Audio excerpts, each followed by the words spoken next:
Yeah, happy Thursday to you. I am Yates. You're locked on to LRS102.com. The Walrus broadcasting live from the Launch Louisville studios at 816 East Broadway. And I'm always pumped on a Thursday, especially today because I have Montre Davis up in the studio from Linkin Bridge. How you doing, Montre? I'm doing pretty good. How are you? I'm good. You rolled in right on time. I love it. Man, I don't know a lot about you, but we got 2 hours to talk today, pretty much on and off. Get to know me today. Yeah, and I've got all kinds of music that Mr. Jeff Baxter sent over. Oh, yeah. So we're going to play some Linkin Bridge for everybody later on. And are these unreleased tracks that we have? Absolutely. So you're getting a debut today. All right. I love that. So we have never met before officially, I don't think. Do you remember? No, we haven't. Yeah, actually, but I've been to a couple of your shows.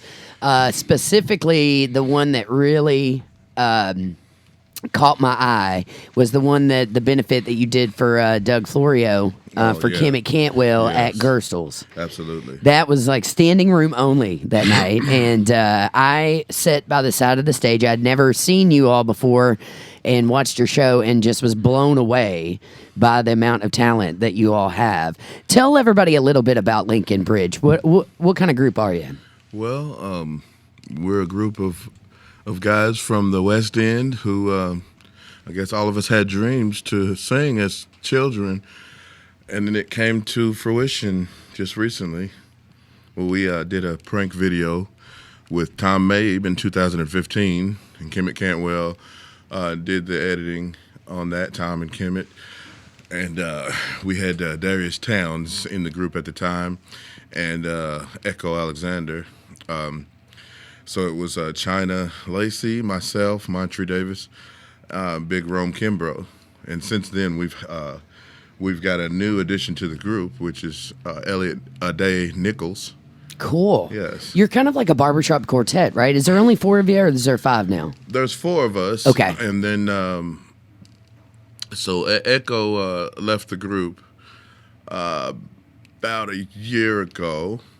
Okay. Yes, in November.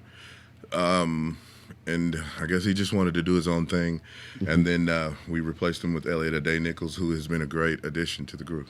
Cool. And you grew up singing, I suppose? Oh, yeah. I grew up singing in my grandmother's living room, singing old Sam Cooke records and Smokey Robinson. Oh, yeah. Just old Motown stuff, Mm-hmm. That Motown stuff is my all-time favorite.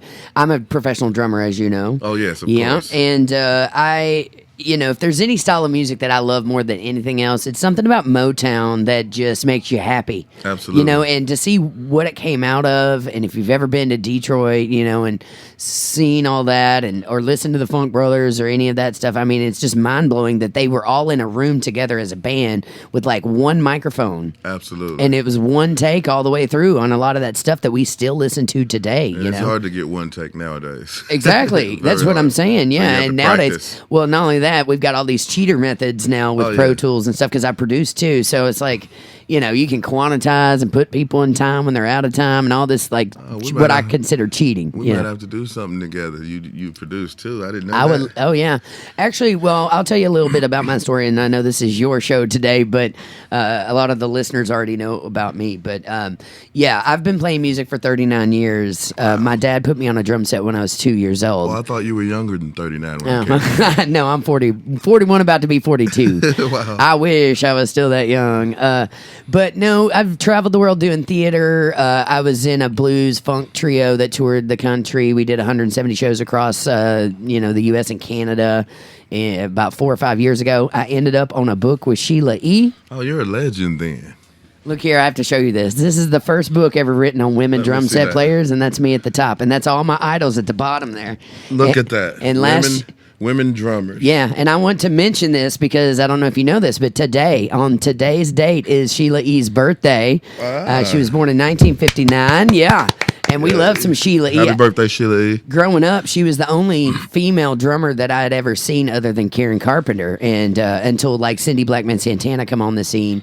But I grew up loving her, and last year Triangle Talent got me backstage to meet her. Oh, wow. And I got to meet her last year for the first time ever. So That's amazing. not only did I end up on the book, but I also they put out a documentary on women drum set players. So wait a too. minute. So to get on the front cover of this book, you have to be really good.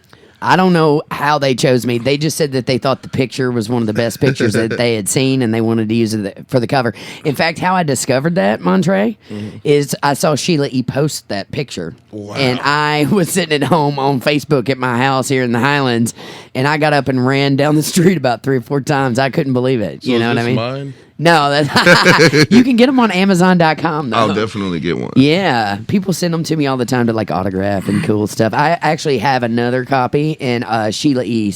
autographed it across the top. Man, that's beautiful. For me. So anyway, yeah, I've done a lot of cool stuff, but about 3 or 4 years ago, or I would say actually not 3 or 4 years ago, but I've been producing records since my 20s, like co-producing, and then I did some work with American Idol. I produced Crystal Bowersox. I also produced Beverly McClellan, who is my musical soulmate.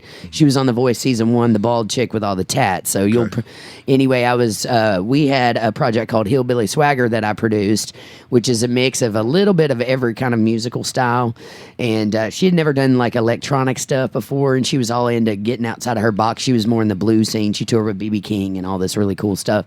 But she passed away last year in the middle of me producing her work. So Kimmett and I used to work together at Mom's Music as teachers and side by side for a long time. And I told Kimmett, I was like, I feel like we're almost, living parallel lives, because she lost Doug right around the same time I lost Bev. Doug was a great guy, man. I loved him. Yeah, me too. Yeah, and she was left with a lot of his production work. I'm left with a lot of Bev's production work, so I've been trying to get that out, do isolated vocal tracks for her.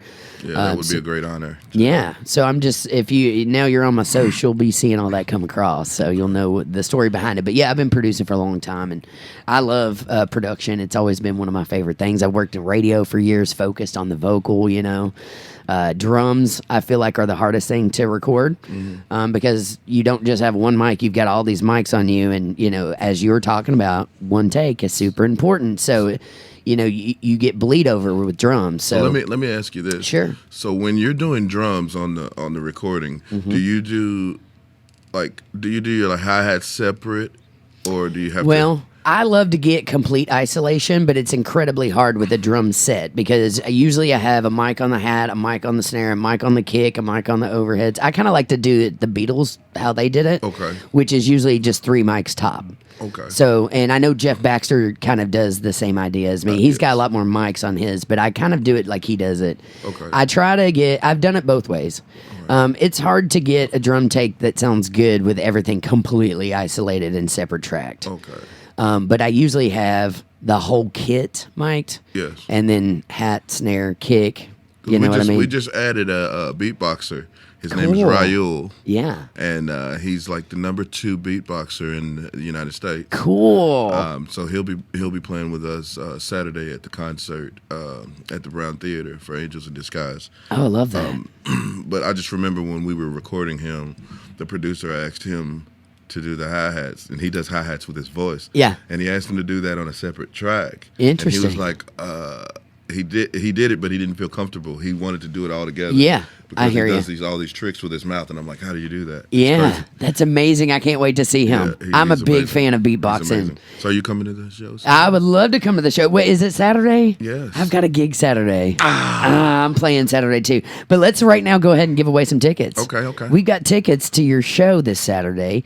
It's called Angels in Disguise, and Lincoln Bridge is going to be at the Brown Theater. That's at 315 West Broadway. Yes, absolutely. And that's this Saturday, 6:30 p.m. If I could be there, I would. I'll promise you the next one, though. Now, how do they win these tickets? Let's have them find me on social media and send me a message. The first person to send me a message on Facebook, let's do Facebook because I got them all. And tell them their favorite Lincoln Bridge moment. Yeah, tell us your favorite Lincoln Bridge moment and or song, whatever you want. Yes. And you can win 2 tickets. That's to this Saturday's concert at the Brown Theater. Man, Absolutely. it must be an honor to get to play the Brown. Oh man, I love the Brown. We did the Brown a couple years ago for Angels in Disguise, and they sold out twice, 2 days in Wow. a row. And so when we found out they sold out the first day, we said, why don't we do another show? Sure. And Tom and I talked. He was our manager at the time, and he called back and said, well, you guys want to do another show? And they were like, yeah. Well, I think it was the other way around. I think they asked us to do another show. Since it sold out so fast, it had sold out in October. Yeah, and the show was in Y'all December. are like Prince. He sold it out. He sold us out 3 times here. Yeah. So we did it. We did it 2 days in a row, and it sold out both times. And it was crazy. I was very excited. I bet it's amazing. Just being able to get up there and do what you love to do, especially and you see the people's faces and all the people you affect with your music. Yeah, that's awesome. I used to live in the penthouse suite on top of the Brown Theater. Oh, wow. Yeah, I could go outside and just look at all of downtown Louisville. So Derby was great for you. Oh, yeah. Well, I always try to get out of town during Derby. Oh, yeah. I used to work in radio, political radio news, and I used to have to cover Derby. It was one of my events that I had to go like interview the trainers and the jockeys and the owners on the backstretch the week before Derby. Okay. Which is like 4:00 in the morning. It's early when they run those horses. So since I worked it so much, I could care less about going. But I did see you all Yes. on TV. You sang My Old Kentucky Home, didn't you? Yes, we did. Man, that was we amazing. sang My Old Kentucky Home for the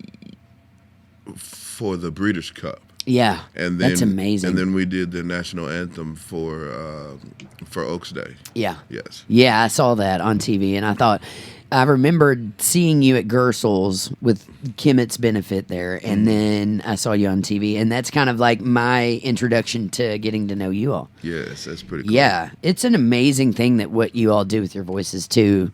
I can play multiple instruments. Drums are really my forte, drum set, but I've never really worked on my vocal. But everybody my whole life said, I love your voice, and I'm you like, got a great ear. You could probably. maybe I can do some harmonies, but other than that, I'm not like very confident in the vocal area. Well, it's just same thing with the drums. If you practice, you get better. you Yeah. know.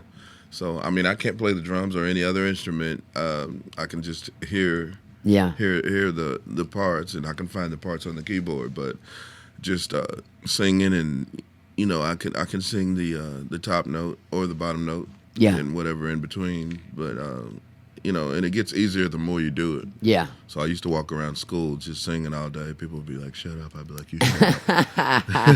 I want to talk a little bit about your upbringing. Okay. So you've been singing, obviously, probably since you came out of the womb. Yeah, my older brother, he's like a year and a half older than me. And one day I asked him, because people would ask me all the time, how long you been singing? And I'd be like, well, as far as I could remember, but I don't really know. So I asked him, Jermaine, how long have I been singing? He said, ever since before you could talk. He said, before you could talk, I would hear you humming a melody. Yeah. And as soon as you could talk, it was over. He said, any song came on the radio, you were running around the house singing it. Yeah. So, yeah. That's wild. There's a meme out there that talks about how important the arts are to children, and it states that exact same thing. It says, kids sing before they can talk almost always, and kids dance before they can walk almost always. And they talk about how important the arts are to kids, And I was kind of the same way. I mean, I don't have a memory in my bank at all without a drum set around. I mean, 'cause I've been on one since I was 2. Music's amazing. It really is. I don't think there's anything better. I mean, when I'm sad, I can uplift my spirits by singing. Yeah. When I'm happy, I can get even more happy by singing. I mean, I just love to sing. I love music, period. Yeah. I love listening to music. Music it is needed. If we didn't have music, I don't know what we'd do. Yeah, I wouldn't be here. I know that. I know I would not be here if it wasn't for music, because I've been through some hard stuff in my life like everybody else. And if I didn't have music, I would have probably offed myself a long time ago. Oh, man. You know what I mean? Yes. Because it is the one thing that kept me, here on this earth. Number feel one like. stress reliever. Yes. Yes. And I like to say music is the healing force of the universe, because I've taught a lot of autistic kids. I've taught drum set for 12 years. And I do it every day after I leave my radio show. I go teach kids. And privately, a lot of the Louisville Leopards kids are mine, and River City Drum Corps and all those cats. And it's fun to get to pass that on to kids. And one of my students, my former students, I taught him when he was 12 years old. He just got picked up to go on tour with Pearl Jam and the Pixies. He was on tour with the Killers. Drums, right? I mean, learn drums right now. You can teach me. I can teach you anything you want to know. Everything I can hear, I can write it out. Everything I see, I can read and play. So how long would it take somebody like me who's never picked up the drum? Well, that's a hard question because it's all about muscle memory and it's all about how much you practice, obviously. It's just like anything else, yeah.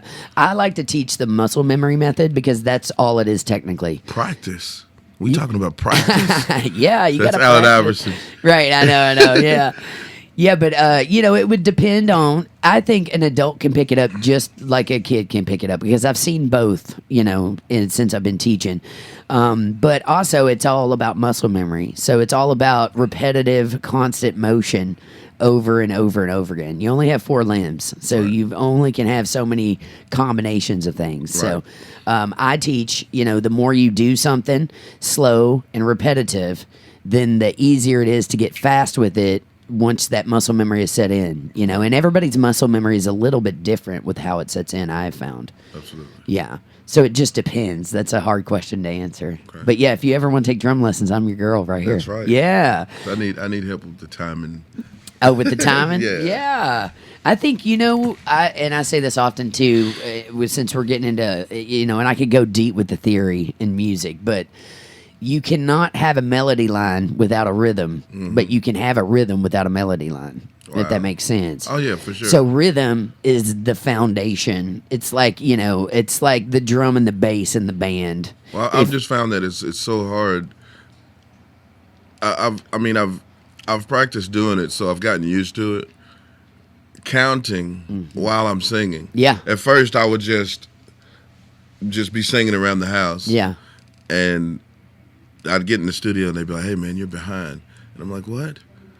I'm singing it," and then they're like, "Okay, so this is the tempo, boom, boom, boom, boom." Yeah. And then I learned how to count while I'm singing, but I'm like, it's so nerve wracking. I just want to sing. Yeah, I am cursed in that sense because I've been teaching so long and playing so long, and drums are really literally everything about counting. Most everything in music is all about, once you figure out a counting structure, then you can figure out just about anything else. Yeah. But now when I hear music, I'll be walking around like, 1 and 2 and 1 and a 2 and 3 and 4. It's just a natural thing to me, and now I can just hear something and go, oh, that came in on the end of 3. But with a singer, I think it's slightly different because I've seen people like Barbara Streisand talk about she doesn't like to sing on top of the beat. She likes to be a little behind or a little in front. You can be flexible, I feel like, with vocals a little bit. Same with guitar, lead guitar. You can be a little bit more flexible with your timing, where like a drum and bass cannot be. If the drum and bass are timing's all over the place, then if the foundation is cracked, it doesn't matter what you're going to build on top of it. I've gotten used to coming in on the 1. Yeah. And some producers say, "Hey, no, don't come in on the 1. Come in slightly after because that's the way it's grooving." And I'm like, "What?" I'm like, okay, I just counted and got to 1. That's been so hard getting to this point. Now you want me not to come in on a 1? Yeah. So it gets confusing. I understand that. Well, it's funny too because if you work with a metronome and you see the timing, right, of the metronome, you've got this perfect timing going across, but you have milliseconds that you can push and pull. Yeah. And drummers do this all the time. If you listen to a Keith Moon from The Who, he's always going to be pushing ahead of that beat. If you listen to more like a John Bonham, from Led Zeppelin, he's more in the pocket, which is behind the beat a little bit. And drummers usually want to be slightly in the pocket more so than in front of the tempo and pushing, because if we push, then you've got to sing faster. You may not enunciate properly. You may not get the message of the lyrics across. There's a bunch of, that's how I look at it, at least. So you've got a lot of push and pull in there. And when I teach my kids, I try to teach them to play right on the beat. Absolutely. And when you're playing with the metronome, drums-wise at least, and you're playing right with it, the metronome disappears. The sound of it disappears because you're right in sync with it. Wow. But there's also a way you can push a little bit and ways you can lay back. And every song's different. If you're doing cover songs, it just depends on who that drummer was. Okay. So there's a lot that goes into it, though. It's always fascinating to me to get to interview a singer. Oh, yeah. Yeah, because it's such a different world. You know Absolutely. What I mean? Yeah. So you grew up, you've been singing as long as you can. Did you grow up here in Louisville, Kentucky? Yes, I did. All right, West End, you said? Yes. Cool. Yes. All right, and what school did you go to? Well, we moved around a lot. So I went to Phyllis Wheatley Elementary. Okay. I went to Rutherford. I went to Gilmore Lane Oh, wow. Elementary. You got around. Yes, yes. I went to Carruthers Middle School. Went to J-Town High School, and then I went to Seneca High School. Okay, Yes. right on, man. So you've been a little bit of everything, right? Oh, yeah. And were you in any music programs growing up? Yes, I was. Well, not as a kid. Well, when I got to high school, I got in the advanced choir at Seneca. I was in regular choir at J-Town, and I went to Seneca, and I got an opportunity to be in the advanced choir in the 9th grade. Wow. So that was an honor, and I learned a lot. So I got skipped from the beginning chorus to the advanced choir, and that's why I didn't learn to read music. Yeah. So I had to learn all my stuff by ear. And I was Yeah. the only 9th grader in my class. Yeah. So I didn't know that I was the only 9th grader there until I was asking the guy next to me, what's my note? And he's like, read it out of your book. And I was like, I can't read this. And he said, what grade are you in? And I said, I'm in the 9th. And he said, what? He said, how did you get in here? I said, I don't know. And so then he told his buddies, hey, Montre's a freshman. And they're like, what? So then everybody's like, you can sing something for us. But at that time, I was horrified to sing in front of people. So, Really? yeah, I was terrified. I could not imagine that from you. I was afraid of making mistakes in front of people and them thinking that I wasn't good. I wanted to be good enough. You always want to be good enough. Yeah, same. I understand that.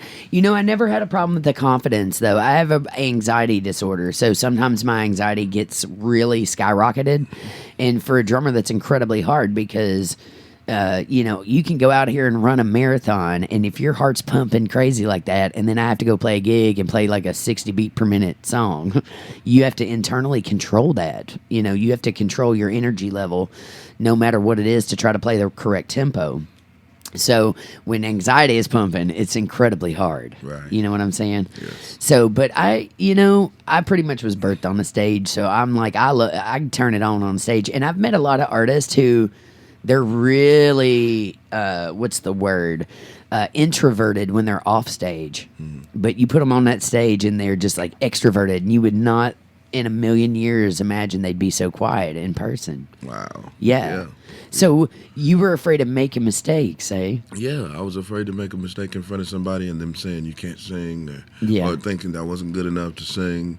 And I wanted to be good. I wanted to be as good as some of the greats that I was listening to on the radio. I said, if I keep practicing, maybe I can get that good. Maybe one day when I grow up, I'll be able to sing like that. Yeah. And who were your main influences growing up? My favorite was Sam Cooke. Yeah, you've said that. Marvin Gaye. Oh yeah. Man, my Hillbilly Swagger project, we sampled "Let's Get It On." I really liked "Let's Get It On." Yes. Yeah. I really liked Luther Vandross. Oh yeah. Babyface. I would listen the Temptations, the Jacksons. There was a lot that I listened to growing up. I'd listen to the Beatles. I would listen to a lot of artists, and some of them I didn't even know their names. I would just listen to their music, and then I got to know their names later, like Dolby Gray. Oh yeah. I listened to Donny Hathaway. David Ruffin was one of my favorite. But as far as like groups, as a teenager, I was listening to Boyz II Men and Josephine. Oh yeah.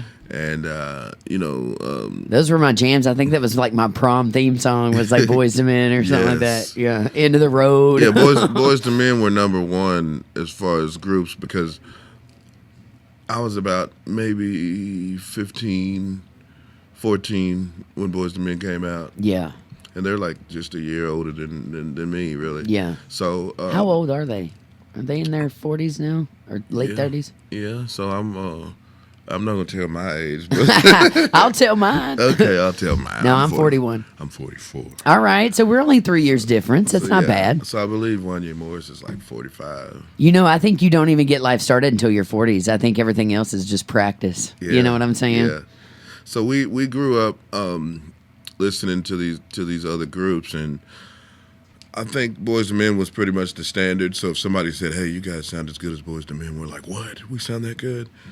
I definitely think you sound that good. Well, a lot of people growing up, they look at these artists like they're on a pedestal, but they're just regular people like us. Yeah.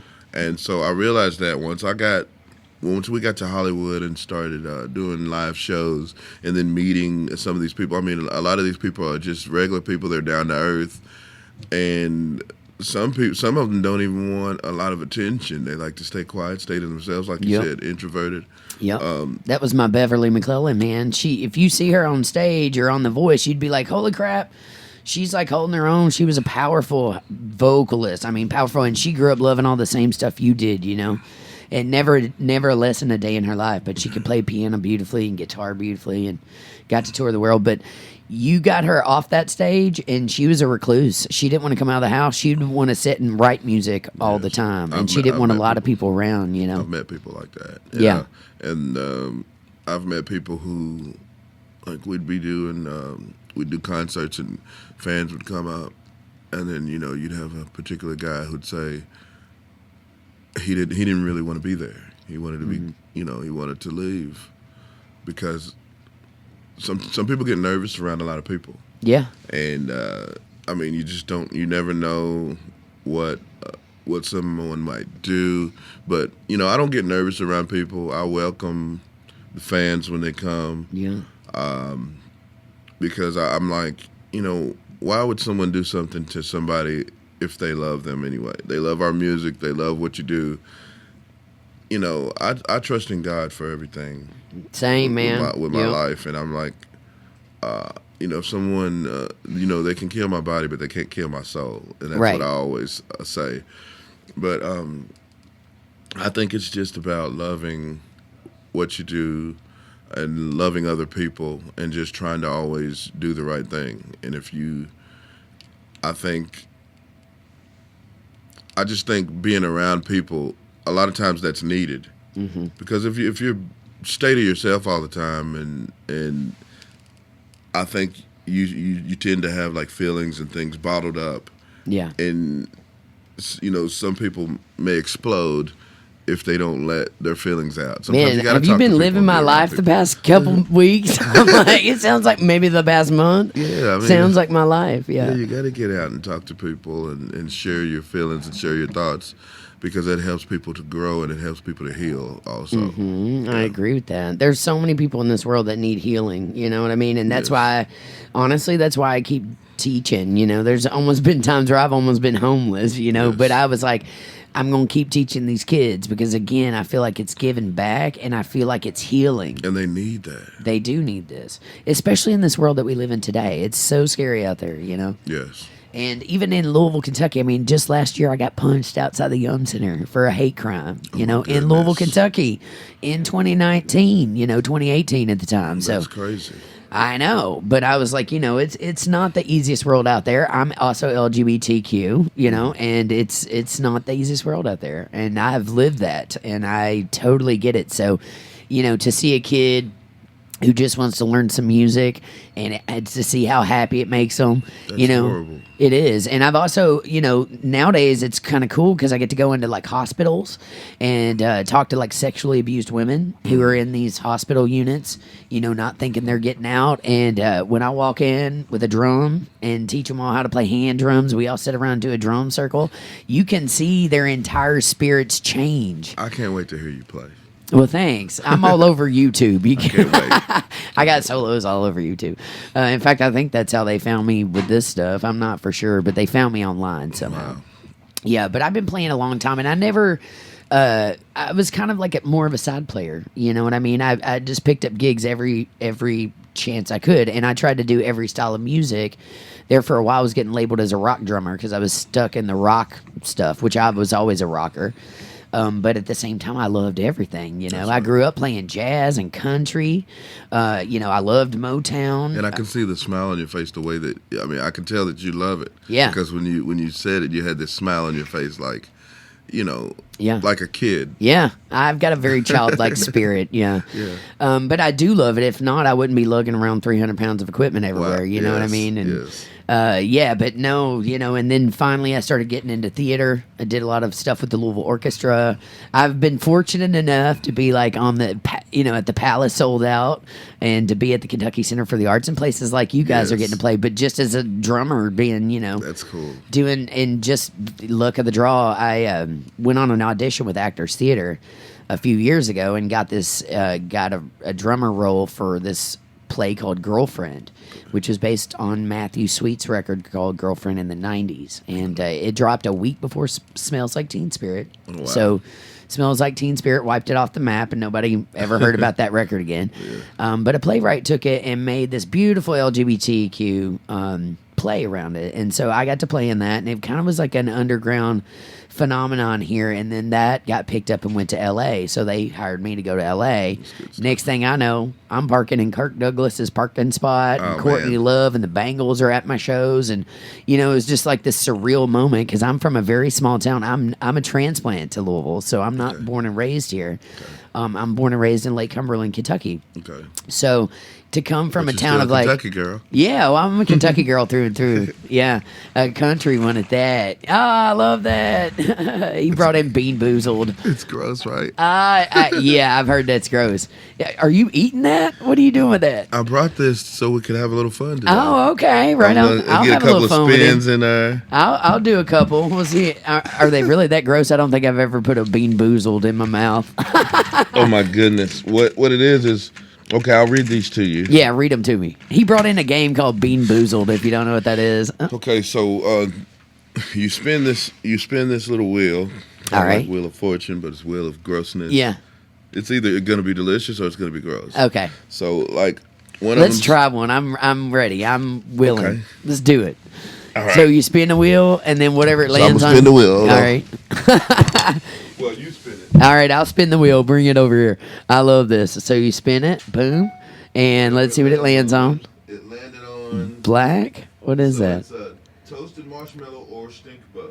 Toasted marshmallow or stink And it's bug. a little brown one right there. The brown. Grab the brown. This one, the spotted one. Oh, the spotted one. And I gotta eat this. Yeah. Oh man. And so it's either a toasted marshmallow or a stink bug. Oh, it's a stink bug. It ain't no toasted marshmallow. Where's my water?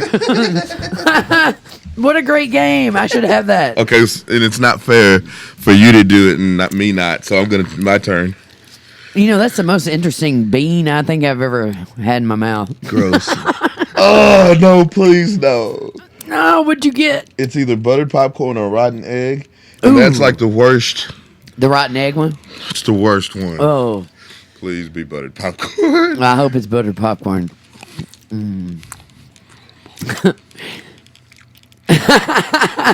What It's a game. buttered popcorn. Yay! Ding, ding, ding. We Yes. love butter popcorn. Right on, man. What a great game. I never even thought about that. We can do another one later. We'll do another one later for sure. Don't forget, if you're interested, send us some social media, Facebook message, and you can win 2 tickets to the Brown Theater to see Linkin Bridge. That's this Saturday night at 6:30 p.m. And it's called Angels in Disguise. This Saturday, hallelujah, let the holidays begin. That's right. Yeah, I love your voice. I think it's amazing. Well, thank you. Yeah. So you are the main founder, right, of Linkin Bridge? How did you all? Let me just start here. How did you start the group? Okay. Darius Towns called me. And so we had been a group previous, but we were not Linkin Bridge, and we had 2 other guys. It was me and China Lacey and James Crawford III and Lamont Connor. And then it was Darius Towns was producing our music. Cool. And so we were a group for a while, and then I had gotten into some trouble and gotten locked up. And Been there, done that, man. and got out. I had changed my life and got out, and I kept praying to God, for a miracle because I was broke and making minimum wage at my job. And so Darius calls me one day and he says, "Hey man, I've got something for us, man. Call the guys and see if we can get the group back together because there's this man named Tom Mabe who has this prank video he wants to do, and he needs 4 to 5 black guys to sing. And Tom had posted it on social media that he wanted 4 to 5 black guys to sing, and he got a lot of flack for it. People were saying, well, why do they got to be black? And because artistically, that's what he's looking for. You know what I mean, dude? Well, everybody's so touchy I think about stuff today. there was only one way for that prank video to work, because we went to the suburbs dressed all in black, predominantly white neighborhood, knocking on doors, and but we were dressed in like hoodies and stuff like that. Yeah, it was around the time the Trayvon Martin. What was the prank video exactly? It was Brothers Bring the Hood to the Burbs at Christmas. Okay. So it was basically... And what was the purpose of it, do you know? Tom said that it was to crush stereotypes. Okay. About wearing hoodies. Like, don't judge a book by its cover was the main... Was the main topic, and Tom, you say it was right around the Trayvon Martin stuff. Tom and Kimmett came up with that concept, and we thought it was a great idea. 2 of the other guys didn't feel like it was a good idea; they didn't want to do it. So I called Big Rome and I called Echo, and we did a video with China, myself, Echo, and Big Rome, and Darius Towns was in that video as well, and.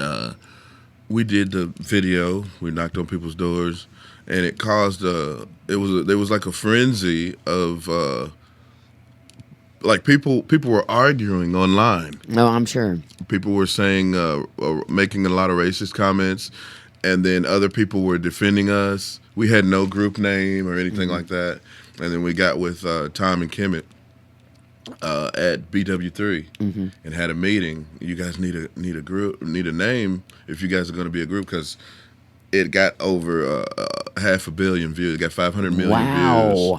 So then it was like everybody's like, "What?" I couldn't sleep. I was going to work, and I was like, "It's like you went viral overnight." Overnight, it's like I don't know what time Tom put it up. I believe he put it up like around midnight.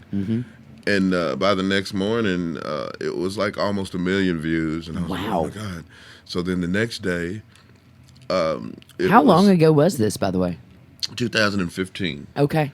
And so just in a matter of days, it was like 26 million views. And then it just kept rising. Then I saw D.L. Hughley had shared it. Chris Brown had shared it, Sanaa Lathan, just certain celebrities had shared it, and then it blew. It was crazy. Yeah. And so, in a matter of days, and we were on CNN within a week. Wow. We were on BET. Dang. So to grow up watching these television stations and then seeing yourself on there, I go home and I cry. I'm like, man, I'm on BET, and we didn't know what was going to happen. Yeah. And it was like we were famous but didn't have a name. Yeah. So, and then I was getting messages on social media. That could have been a good thing, though, too, so nobody come at you. It was a great thing. I was getting messages from Africa. Wow. Saying, we love you guys, you are our heroes. And I was like, all we wanted to do was just get up here and sing and sound good. But people were calling us their heroes and saying, so it was a little bit bigger than what we thought in the beginning. So then we felt like we had a mission to touch people and bring people together through our music. Yeah. Crush those stereotypes and bring people together through our music. And so they asked, Kimmett and Tom were pretty much asking, as far as a name, what are you guys' mission? What do you guys want to accomplish? And then Echo had mentioned that we wanted to be a bridge that links people together through our music. And then Kimmett said like a linking bridge. Cool. But without the G. Yeah, I love it. How you spell everybody it. Everybody said, I love it. I said I loved it. And then everybody, so pretty much it's been... Ever since that day, it's been a blessing. Nothing but blessings on top of blessings. Wow. America's Got Talent reached out. Who are these guys? And then we sent several audition videos, and then they got us on the show. And, cool. And it was crazy. Wow. So you've been on a ride since 2015. Yeah, people were at the show. Other contestants were at the show asking for our autographs. It's wild, isn't And, it? you know, it was crazy in Hollywood. So, Man, your prayers paid off. oh, yes, Yes. of course. I wake up every day and I pray to God, So and I sometimes say you thank pray- you so much for, allowing me another day, and I'm grateful and blessed to be here and show me the way, Sometimes you pray and then you wait. You pray and then you wait. And then Yeah. sometimes you feel like nothing happens, but God hears your prayer. Yeah. And sometimes he may not bless you right at that moment that you think it's going to happen, because sometimes you might not have been ready. You might Right. not have been ready. But then when he comes and he brings it, he's like, my son is ready, or my daughter is, you're ready. Mm-hmm. So let me go on and give this to you now. Because if I'd given it to you then, man, you might have killed yourself. You might have done so much, and you might have hurt other people by your actions. People watching you. You Yeah. have to be an example sometimes. I agree. So I've been talking a lot about this exact same thing with a past friend of mine. And I was like, you don't understand that I'm in the public eye. You know what I mean? Not saying famous or whatever, but when you're in the public eye, it's a whole different ballgame. I teach kids. I can't be out here being a bad role model and being stupid with people, or, and treating people in a bad manner. You know Right. what I mean? Like you're saying, you have to be a good example, a good role model, because I forget how many kids are looking at me right now, or how Yes. many of their parents are looking at me, or how many Yes. people just know me from a book cover or whatever. We have social media. Everybody's paying attention nowadays. Yeah. So Yeah. I'm in public, I'm eating. If I get mad about something, I got to watch my mouth. Yeah. Because Because guess what? People have these things right here, these little Yes. handheld computers. Yes. And I always try to remember, no matter what, I always try to think like I'm on tape at all times. Yes. Because you have to do that. We are all one video like you did, one viral video or one viral bad thing that we say out of our mouth that's on tape from our entire careers being sucked out of us. Absolutely. And we've seen that happen to several people. Who maybe had said something that was hurtful or derogatory to certain groups, and then boom, next thing you know, their stuff is viral and everybody's got an opinion about it, and then they're getting their jobs ripped away, their families torn apart. It's just that's the world we live in right now, unfortunately. Absolutely. Yeah. So I always try to pretend, or not pretend, but I always try to think like I'm always on tape, and would I want other people to see this? Right. Absolutely. So anyway, but yeah, I think, when you're thrown into that, man, do you feel any pressure at all since that 2015 video? I mean, you had to have felt a lot of pressure during that time. Yeah. You feel pressure to, you want to stay at that level. You want to. Yeah. Valid. Yes. You want to continue to be relevant in the music game. Right. Just like the world hasn't heard what we have come with, Right. from our own perspective, our own music. They've heard us doing a lot of cover music. Yeah. They haven't heard from us and heard In the your things that are original. in my mind, or China's mind, or Rome's mind, Yeah. or Elliot's mind. And we've had the opportunity to work with different producers like Jeff Baxter and Dustin Q.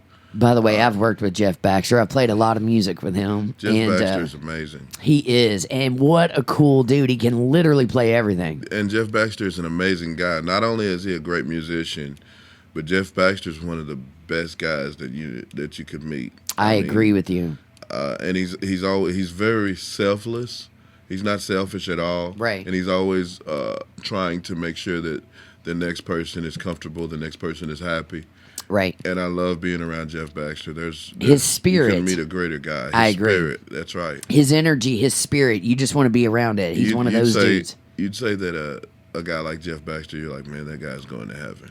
Oh yeah, absolutely. I love Jeff Baxter. Yeah, he's going good places. That's for sure. I love him like a brother. He's a great guy. Yeah, Jeff, if you're listening, we love you. Yes. I just did a. Jeff said hello. Cool. Tell you hello. I just did a couple tracks for him for Alan Morris's record. Well, Alan said hello too. Jeff. I talked to Jeff and Alan. They were both over there. They said both of them wanted to say hello to you. Cool. Well, I love both of them. Yeah. Yeah, it's an honor to get to play with them. You know, I met them at a jam one night. I had just gotten out of a band and was looking to do something different. And my friend Elaine Hartwig just said, "Come over to our house. We have these jams. You can meet all these cool cats around town." They were editing your stuff today. Oh, were they? Yes. Oh, cool. Yeah, they said they were putting something together for me to do with you guys. I love that. Hey, make that happen. Yes. I'd be very honored to get to do that. That'd be great. As far as original stuff, though, are you all are just now? Is that what he sent me? These tracks? I was going to ask you about some of these tracks. This is stuff that the world has not heard. Is there certain ones that you want the world to hear today? Well, since we're near the holiday, you want to play the holiday song first? Yes, because that's the only one I have downloaded so far. Okay. Because I wasn't for sure which ones you wanted to spin today. But yes, let's play Holiday. So tell me a little bit about this track before we play it. Well, this song was written by Big Rome, and he was just basically talking about how it's great to be around your friends and family for the holidays, and basically telling you what he likes to do on the holidays. And he's like, I'm going to party with my friends. He said it's turn up season. I'm going to have me a drink or maybe 3. Yeah, I love that. So it's just about being with your friends and family on the holidays, having fun, loving one another, and just having a good time for the holidays. And we wish that these holidays could never end. You know, every day should be a holiday. I agree. Well, let's jam it out. It's Holiday, Lincoln Bridge. You're locked on to LRS. Quite like the holidays. Can't wait to celebrate the special time with family. Here's a toast to my friends. Got plenty ends to spend. Don't want these days to end. Come celebrate them with me.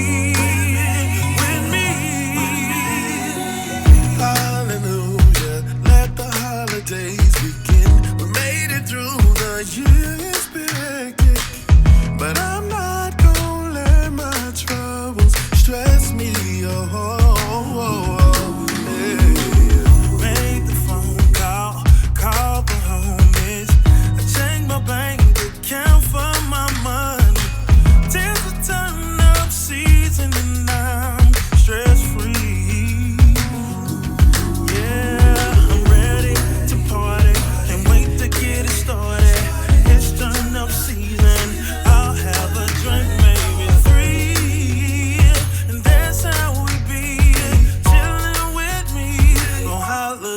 With family, no days quite like the holidays. Can't wait to celebrate the special time with family. Here's a toast to my friends. Got plenty ends to spend. Don't want these days to end. Come celebrate with me.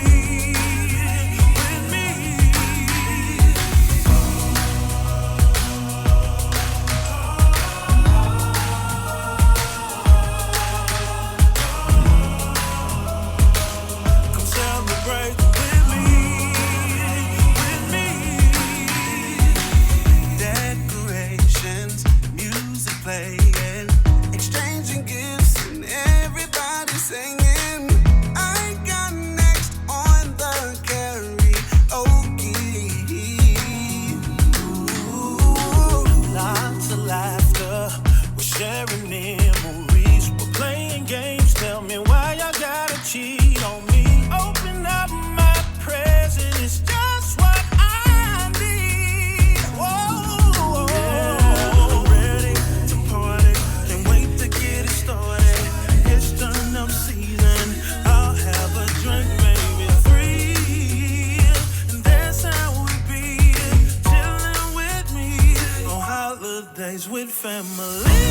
No days quite like the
not alone.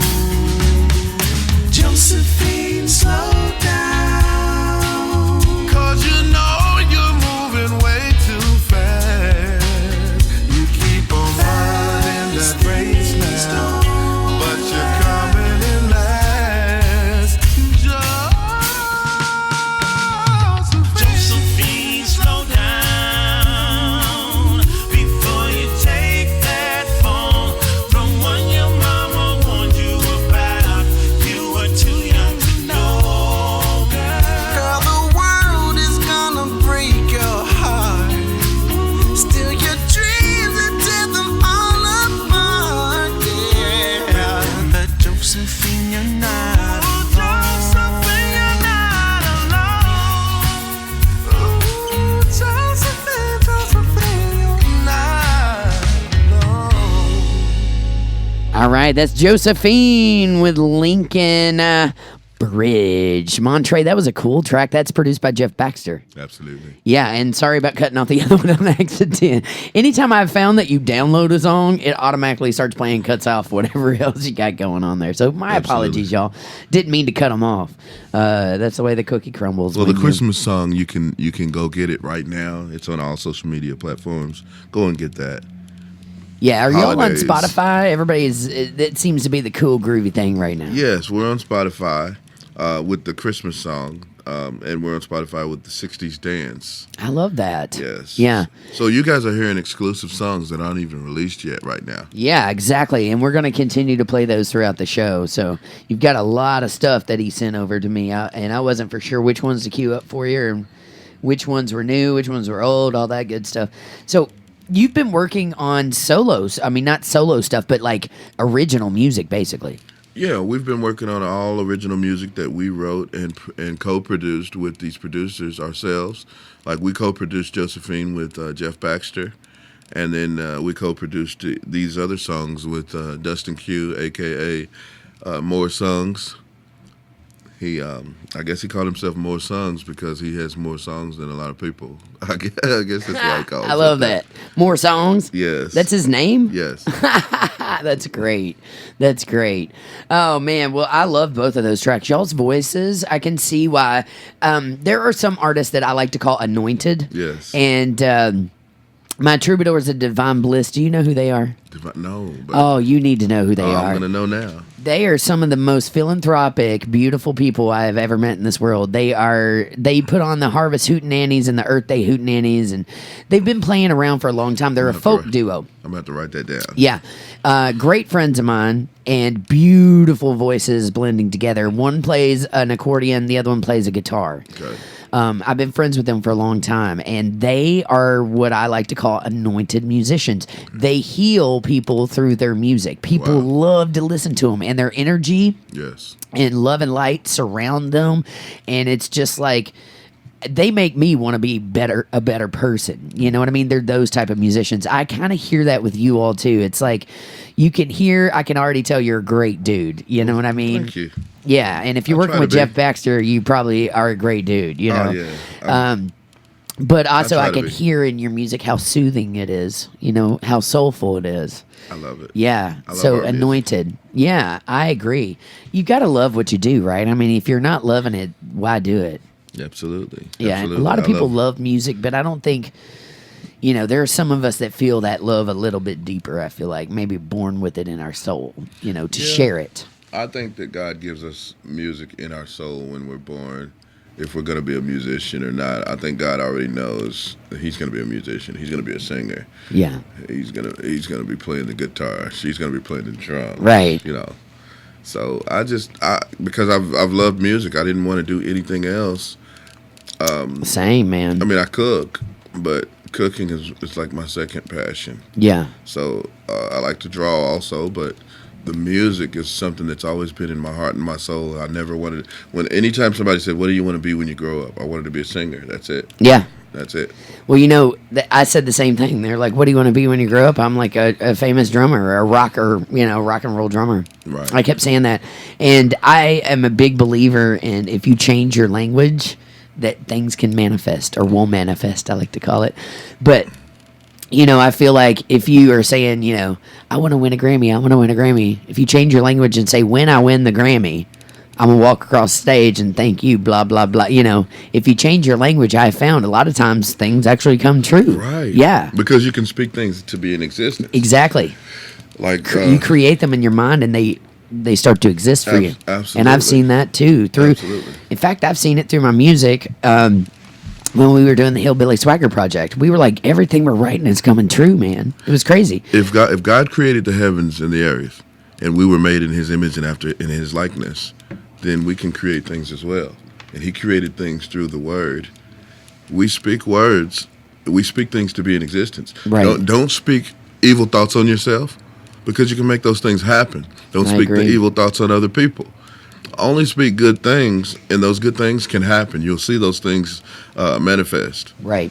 You know, I notice when I'm around people, the one thing I always try to pay attention to is what they're saying. Is it a negative connotation or is it a positive connotation? And I love to surround myself with the positive connotations. Yes. Because I do feel like what you're saying is true. Yes. Yeah. If you're around that negative, you absorb that negative. It makes you negative. There's this awesome meme out right now, and it's this little frowny face, right? And it's got all these little frowny faces all around it. And then this one, like, happy face comes down and hits it, and then it starts to bounce all over the other ones, and they all turn happy. Yes. And I feel like that is true. I've seen it, especially with the troubadours of divine bliss, artists like yourself. You know, if you put the positivity out there instead of the negativity, you're more apt to attract like positivity attracts positivity. Absolutely. Negativity attracts negativity. Absolutely. So I'm going to say this: our album's going to go like quadruple platinum. I don't doubt it. Maybe even 8 times. 8 times. Well, you know, I got a solo record coming out. Oh. It's called Herstory. I've got like 40-something tracks I've been working on for like wow. 2 years. So you're going to take the 40-something tracks and you're going to pick the best ones out of there, the ones that I think I'm going to just drop them all and all be 40? like, blam. Blam. Yeah. I mean, why not? Well, I definitely want to hear those. Well, they're nothing like yours. Well, I mean, hey, music is music to me. I love music, all types of music. Yeah, and we can talk about this, but like I always wanted to, and this is why I never committed to a band, because I wanted to have my own signature and I wanted to be considered a true artist. Yes. And I wanted people to respect me not only as a drummer, but be like, no, she's an artist. You know what I mean? So I started trying to speak it into existence. Yes. You know, I'm an artist. I kept saying I'm an artist, and I like to write stuff, and I like to produce stuff, and it took me a long time of collaborating with other people who were really good to try to convince me that I had all the skills that I needed to do everything I need to do my own solo stuff, because I was like, I'm not a singer, right? So how am I supposed to do this? But I love hip hop. I always have. I was birthed. I had the first, you know, the Message, Grandmaster Flash, when that came out, I had it. Debrat, Moni Love. I mean, I was birthed in all that. You know, we're about the same age, so you understand. So this next song that I chose to play, it came up from nothing. Give me the name. Yeah. It came up from nothing. It's hip hop. It's featuring Mooga Malone, which is Big Rome's cousin. And so we're singing, and then there's hip hop on there. The beat is even hip hop kind of. Okay. It's really nice. It's a good. People just think that we do one type of song. They think that we just do certain. You know, we don't just do country. We don't just do hip hop. We don't just do R&B. We don't just do soul. We don't just do pop. We do it all. And I don't think there should be no boundaries on the music that you do. I agree. Man, I got so much to say on that. Everything, we're just on the same page. I just love you so much. Yeah. When I first met Beverly McClellan, she was pigeonholed into the blues market, and her managers kept saying, you know, we need a 7th record from you for the blues scene. Mm-hmm. And I kept going, you don't need a 7th record. Like, as a producer, looking at you, I was like, I want to produce you and show the world that you can do everything. You can rap, you can do hip hop, you can do country, you can do rock and roll, you can do soul, you know, and all these different styles, not just blues. Right. And she was also LGBTQ. So I said, you need to reach out. Those young kids in that dance scene, that is your scene. You need to touch them somehow. Get that music to this. So she was a true artist. She was like, you know what? I love that idea. Let's do it. And we did not we didn't confine ourselves to a box. You know, we sampled everything from Sylvester's disco stuff to Marvin Gaye to Hee Haw. Remember the show Hee Haw, the country show? We sampled parts of their skits even and made them hooks, you know, in our songs. And then we would just write all this crazy stuff, you know, and we had so much fun doing that. And some of it's dance club electronic stuff and some of it's country stuff with just a guitar and her, and you know, it's all over the place. But I kept saying, I teach kids every day and I ask them first thing, what do you listen to? And they never have one genre. You know, they'll be like, well, I like a little bit of everything, because nowadays they have YouTube. You can go right to YouTube and they know what 50s and 60s music is. They know what surf music is. They know what the old Motown stuff sounds like. Absolutely. We didn't have that growing up because we didn't have the internet, you know. But they're so much more diverse than we think that they are. Absolutely. You know, my kids will be like, oh, well, I love Led Zeppelin and I love Hall & Oates and I love, you know, they'll throw out stuff like Patti LaBelle. And I'm like, how do you know who Patti LaBelle is? You know, Right. one kid the other day asked me to teach him Run Around Sue. And I went, man. the 60s track, Run Around Sue? That's like Dion. I forget who it is, and he was like, yeah, that's it. It had And to I'm be like, wow, Dion. great pick, kid. Dion. You know? Yeah. Yeah. So I'm like, kids are way more diverse, and kids are the ones who are buying the music. See, I used to listen to all that doo-wop stuff. Oh, yeah. The doo-wop stuff is where it's at. Yes. Yeah. You know, I saw Ronnie Millsap. Do you know who he is? He's a country artist. I remember that name, Ronnie Millsap. He went through a doo-wop phase. Okay. And he does a lot of doo-wop in his show. He's a country artist. He sang Right. Smoky Mountain Rain was his big hit. Okay. Beautiful voice. He's a blind guy who also plays the piano really well. But he went through a doo-wop phase. I remember loving that. It seems like Billy Joel went through kind of a doo-wop phase there for a yeah. minute. There's been a lot of artists that So kind of in and out of that. We actually do Uptown Girl. Oh, I love that one. Yes. Yeah. I love that. When you do like say for this gig on Saturday, Mm-hmm. will you have anybody else on stage accompanying you all, or is it just you all We're vocally? going to have Matthew Mazzoni playing the guitar. Okay, And we're going to have Raul beatboxing. cool. And I love that everything- And it's beatbox. going to be just us. Yeah, Yes. it seems like, didn't you have a beatboxer at the Girls' gig? It was, China was doing bass and beatboxing at the same time. Yeah. Yeah. Yeah, that blew my mind. Yes. I'm a big fan of the beatboxing, obviously a fan of the hip hop stuff. You know, what I was going to tell you though is my solo stuff is completely unlike anything else I've ever done. I feel like I'm a cross between 80s punk rock Okay. and hip hop, early hip hop. We'll have to check that out. Yeah, I love a diss track. I love to play a character in my music. I like to say things in my music that I probably wouldn't say in my normal everyday life. Okay. Because I use my music as therapy, and I use it for closure for myself, for things that I cannot get closure from on a daily basis. And you get a chance to be somebody else. Yeah. So if you can think of more of a female kind of Eminem-ish meets Snoop Dogg kind of thing, that's what I'm going Wow. for. Yeah. I'll have to check that out. Yeah. I've dropped a few here and there. I just dropped one called Plastic, and Okay. it samples Mean Girls, the movie, Okay. as well as Britney Spears' Toxic, and it's a diss track to Louisville and all the toxicity that exists here. And I recently gave up drinking. I go back and forth. I've been Congratulations. fighting. Well, it's hard. It It's is a hard. daily battle. So we got a song for you. Oh, okay. Yeah. Yeah. I mean, I drank all through my 20s and 30s, and I still go back and forth, time to time. But it is a struggle for me, and it always has been. It's a song for everybody. Yeah. It's called One Day at a Time. We have it. One day at a time. And is it about that? Sobriety? Yes, it is. China was going through his own thing with alcoholism, and he had quit drinking. But his little brother, Angelo, who's my cousin, he's on heroin right now. Oh. And he's out in the streets, and he does more than heroin. He does other drugs, but he's just out there really bad. And China wanted to reach out to him, but he didn't know how other than the music. Yeah. Because you can talk to Angelo all day. But he just wrote this song, and the song is not just for Angelo, but the song is for everybody. But China did mention, his little brother in the song, and it's for everybody who's struggling with any type of addiction. Yeah. We We have so many problems. I'm single. I am no kids, never married. I've always pursued my career, always. And I hope to one day to have a family soon. But at the same time, I'm out and I see a lot of things, and we're out as musicians. We're out in the streets. We're out at all these different venues. We see there's a lot of alcohol and partying around what we do. Not us in particularly, but it's easy to get lost in that. Oh, yeah, it is. Yeah, and for a long time I was lost in it, and then I started to kind of sober up and be like, God, people are so gross when they are drunk, Right. Or you can't talk to people when they're using. Like, you can't talk to a pillhead, you can't talk to someone who's on blow all the time.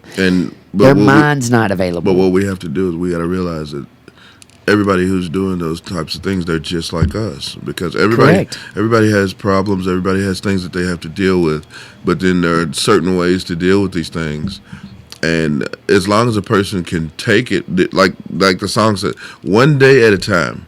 If I can go tomorrow without using drugs or drinking alcohol, then I think I can go the next day without doing it. If I can do it today, I can do it tomorrow, I can do it the next day, and it gets hard because we have certain things that may upset us.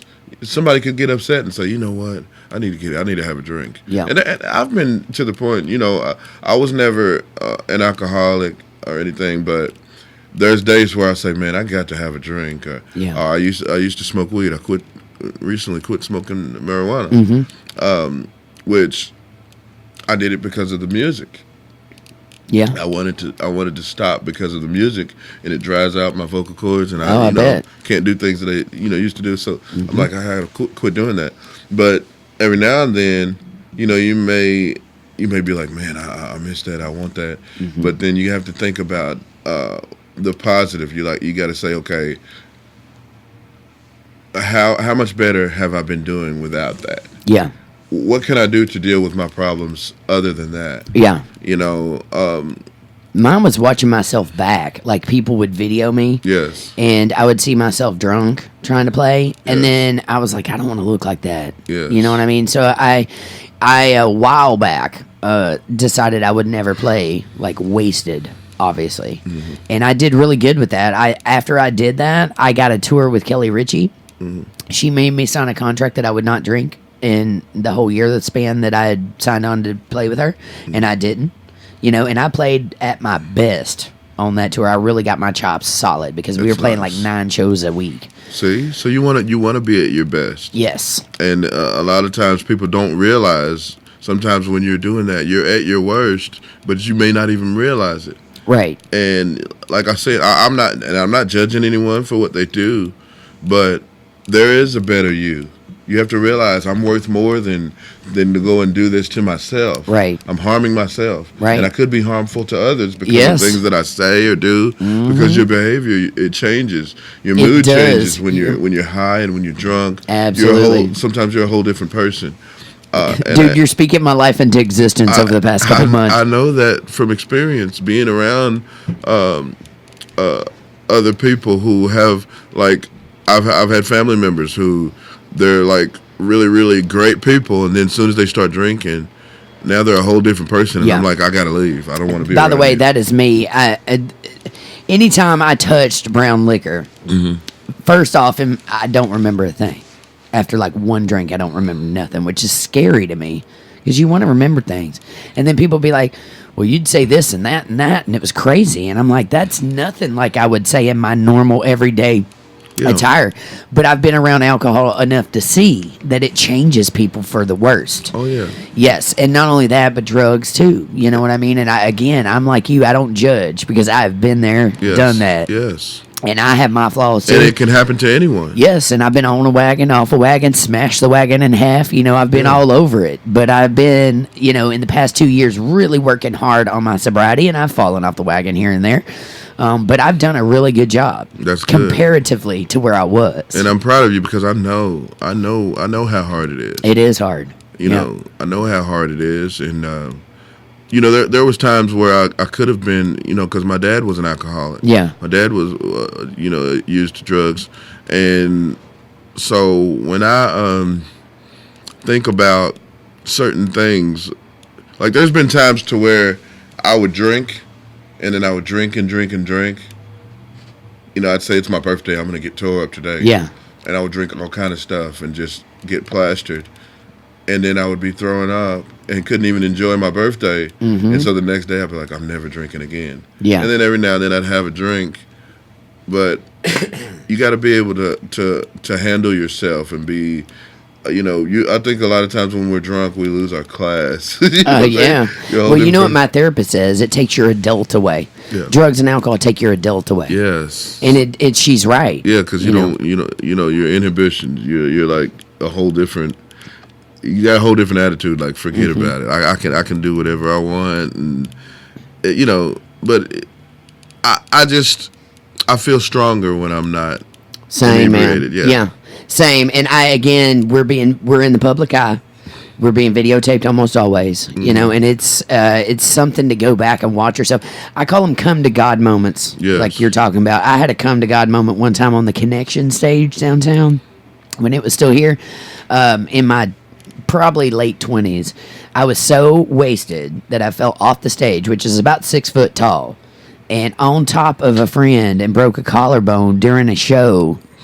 And crawled across the stage and just made a fool out of myself. I had a benefit too, and I didn't remember it the next day. Wow! And then my friend said, "Well, guess what? I videotaped it." And I watched that back, and I was horrified. Even back in the Bible days, yeah, they pretty much the writers knew and they were going through the same things back then. Cocaine didn't just come about. Oh, right, yeah. I mean, heroin alcohol was the drug of the 20s, right? So there's a scripture that says, "Be sober and be vigilant, because your adversary, the devil, as a roaring lion, walks about seeking whom he may devour." Yeah. And I don't mean to be preaching up here, but that's just one of the scriptures. Preach on, man. That's just one of the scriptures that stuck in my head. Be sober, but then it tells you why. Yeah. Be sober. Yeah. Because if you're not sober, then it's easy for him to be influenced by evil thoughts. Absolutely. Basically. Absolutely. And so you wanna live your life as honorable as possible, and you can't do that while you're not sober, because I agree with you. Well, you're just not in your own right head frame. You're not in your right head. Yeah. Yeah, I agree. Anybody who's inebriated obviously has mood changes, obviously has a different personality. Obviously, I have been able to look at someone that I thought I knew when they were inebriated, and I did not know that person. Oh, yeah. And they didn't even look like the same person. And I'm already crazy. I'm already a Gemini. So, oh, Lord. So I'm a Virgo. They're like, Montre, you got more than one personality. Okay. Now, when I get drunk, then you see what I'm like then. Yeah. Well, there's a lot of people like that. And then you think you're Superman. You think you can beat everybody up. Yep. Everybody wants to fight when they get on bourbon and stuff. Why? I don't know, man. Like my wife, and I'm sorry, Keisha, I know you're listening, but my wife, if she drinks brown liquor, she's ready to fight. Me too. I don't know what it is. That's why I say I don't want to drink that stuff, because I'll be ready to, let's go rounds, because I was born a fighter. I'm sorry, baby. I love you, and I'm sorry. Don't try to argue with me when I get home. I'm ding you just because, ding, ding for the wife. Yeah, no, but I don't know what it is, but I've seen that a lot with, older guys and stuff like that. I tell you what, when I go out to bars nowadays, and I can go out to bars, and I like to go to socialize. I'll get me a Diet Coke or water or whatever. And after I'm there for a little while, once people start to get way inebriated, then I'm like, I gotta go. Yeah. Time for me to go. I don't even want to be around it. And, some people, and I'm not trying to encourage somebody to drink, but if you're going to drink, you have to know when to say when. Right. I might drink a half a drink. Stop. Right. You know what I'm saying? Don't drink and drive. I mean, it's crazy. Yeah, it's already crazy enough. For me, it's almost the opposite. It's like I can't even have one, because if I have one, I'm gonna want a bunch more. That's right. And that one makes you loosey goosey, and then you're like, what's another one? Yeah. What's another one? Next thing you know, you're like 5 or 6 in, and you can't stand up, you can't drive. Blah, and blah, you're blah. feeling, and you get to feeling good. Yep. I can have another one. I'll have another one. At the end of the night, you're puking. Yep. And then you're at home, like wishing you hadn't drank. Your head's spinning. Right. I've done that. Yeah, it's way more fun though to create when you are sober. Oh yes, absolutely. And you got collaborative, people. And I have found that if I surround myself with people who support my not drinking, and will walk beside me trying their best to do the same. It's such an easier life for me. It's beautiful. It is a beautiful thing. It's beautiful to be around positive people, and you know that they love you if they're trying to support you not doing that. Right. That's good stuff. Yeah. So let's play this track One Day at a Time, because this is the one you were telling me about. Yeah, we'll play One Day at a Time since we're talking about that. Oh, One Day at a Time. Let's see what's going on with this. This is Linkin Bridge. This song's dedicated to my little brother Angelo. He's out here in these streets and he's lost. And at times I feel like I can't reach him. So, this is my only way to convey how I feel. Angelo, if you're listening. If you believe it, you achieve it. Don't let nothing hold you back. There'll be some struggles, there'll be hurdles. Things can throw you off track. Look, I done seen it, I done lived it, I done been down that road. Let me tell you something special. OG told me before. Just take it one day at a time. Just take it one day at a time. Just take it one day at a time. Just take it one day at a time. I know you feel like you're not worth it. You can't get off your back. Bruh, pick your head up, wipe your dirt off, give your dream all you got. Look, I done lived it, I done suffered, felt like my dreams were gone. Let me tell you something special, hope this brings you back home. Just take it one day at a time. Day at a time, just take it one day at a time. Day at a time, just take it one. I change your life. Day at a time, just take it one. It won't hurt, it won't hurt. Try one time for your life. Two times, get it right now. It won't hurt to try now. One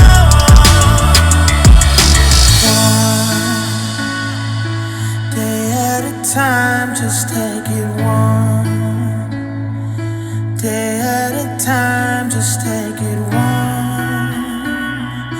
day at a time, just take it one day at a time, just take it one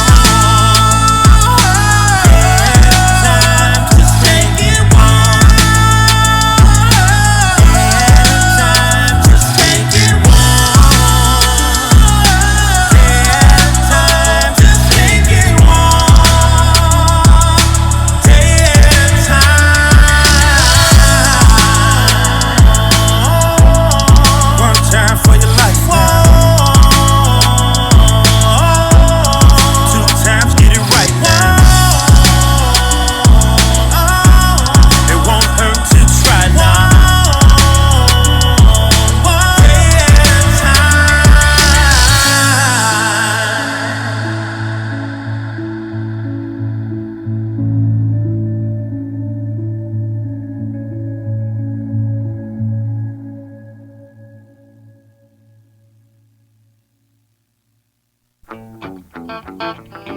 All right, that was Linkin Bridge. I don't know what popped up there after that. It's kind of weird. It said it had a lot more to go, but it did not. By the way, I just got a message. I told you this off of the air. I just got a message. Someone said, "Man, you're gonna make me cry with that song." I love that song. Like I said, I cried when I first heard the song. China Lacey wrote that. It's a pretty powerful song, and you can feel his pain when he's singing. Yes. And tell him what you told me about how he came up with that idea. So he was at York Towers. He was living in York Towers, and he got on the elevator, and there was a man on there, and he basically said, "Hey, what's up, OG?" He said it was an OG, and he said the guy said, "Oh man, nothing, man, just taking it one day at a time."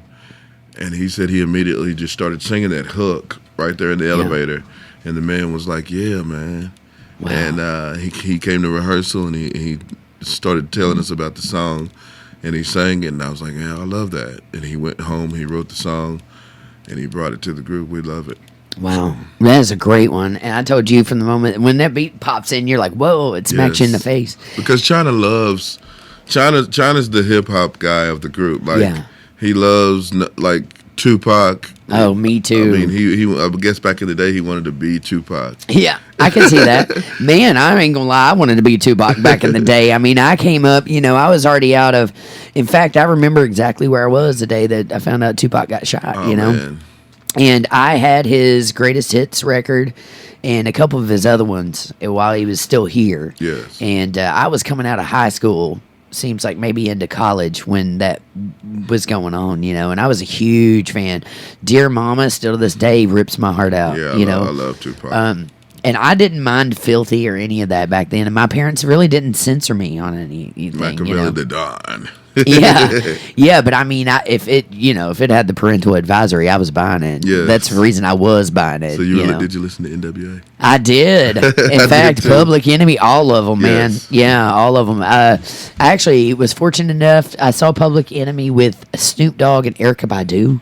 Man, I love Erykah Badu. I'm a big fan of like Jill Scott, all that style, that R&B. My first concert was Fat Boys and Salt and Pepper.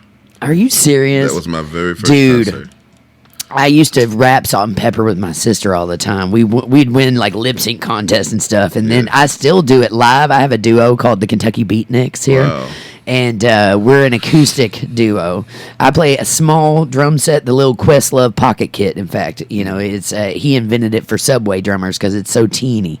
Okay. Looks like a kid's kit, but I play that and do hip hop stuff. And then Nick Payne sings and does piano and vocals. Wow. So we do. But we love to throw in crazy stuff like that, and people be like, we'll do like Outkast or something, and they'll be like, what is that? Because, it's a whole different experience when you're taking it and doing it more acoustic style. We're going to definitely have to do something together. Absolutely. Most I meant to ask you, do you know who LaVon Fisher Wilson is here? LaVon Fisher, no. The Queens of Funk and Soul? No.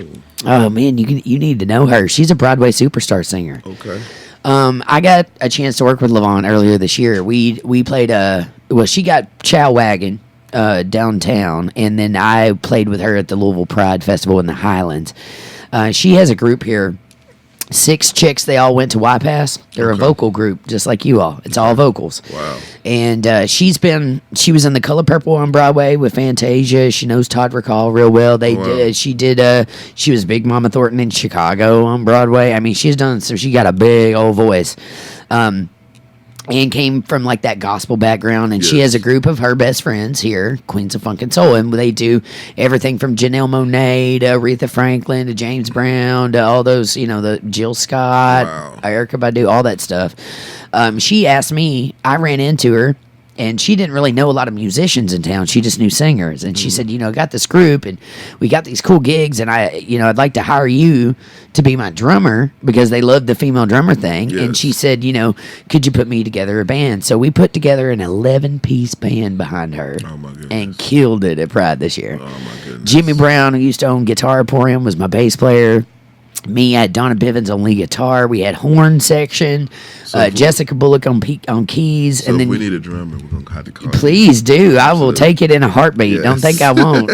I'm always looking for new projects and cool stuff to do, especially in the original music stuff. Because like I was saying, I wanted to be an artist. Well, I feel like you can't do that unless you're, writing your own stuff. I told the guys when we get to the point to where we need a band to perform with, because right now our sets are mostly a cappella and acoustical. Yeah.